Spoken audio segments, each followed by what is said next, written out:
Big Radio, le grand show de l'info, Martin Arnal.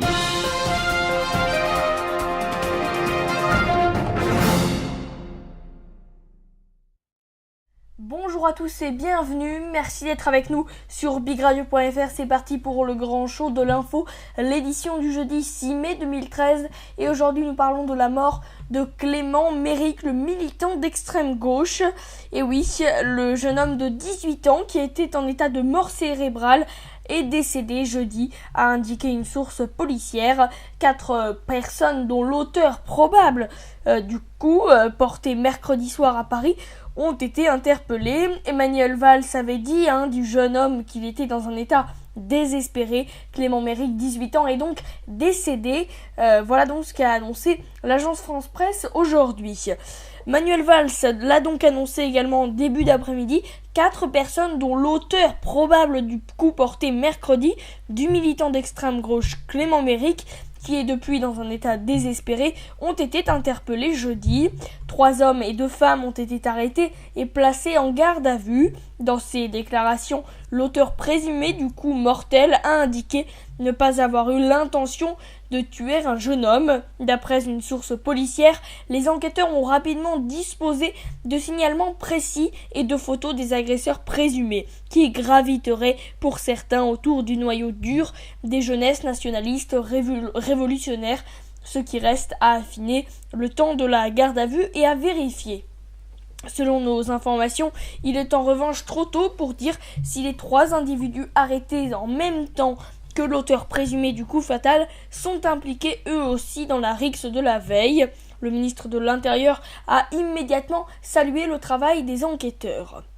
Un jeune militant de l'extrême gauche a été déclaré donc mercredi soir en état de mort cérébrale à l'hôpital de la Pitié-Salpêtrière. Selon le parquet de Paris, l'agression s'est produite près de la gare Saint-Lazare à la sortie d'une vente privée organisée dans un appartement.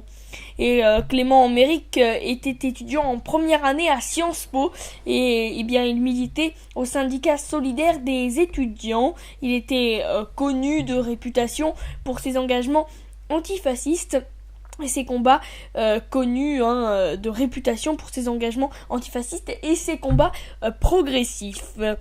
Et bien c'est le JNR qui est mis en cause par le parti de gauche, et oui, violemment frappé au sol par un groupe de plusieurs militants d'extrême droite, manifestement du groupe JNR, Jeunes Nationalistes Révolutionnaires, laissé inanimé. Il a été déclaré ce soir en état de mort cérébrale. Voilà donc ce que nous pouvions dire un petit peu pour la mort de Clément Méric. Et puis le bloc-notes et le chômage qui atteint 10,4%, plus haut depuis 1998, en progression constante depuis la mi-2011. Le taux de chômage a bondi à 10,4% au premier trimestre 2013. Et puis la course à la 4G, oui, ce réseau supérieur chez les opérateurs mobiles, et Bouygues Télécom se lance donc dans la 4e génération mobile grâce au réseau mobile nouvelle génération. Bouygues Télécom qui donc investit désormais plus de 40% de la population française en 4G. Voilà, c'est tout pour le grand show de l'info. Merci à tous et toutes d'avoir suivi l'édition du jeudi 6 juin et à demain pour de nouvelles actualités. En attendant, je vous souhaite une excellente soirée. À demain. Bon, ça s'est bien passé. Tout va bien.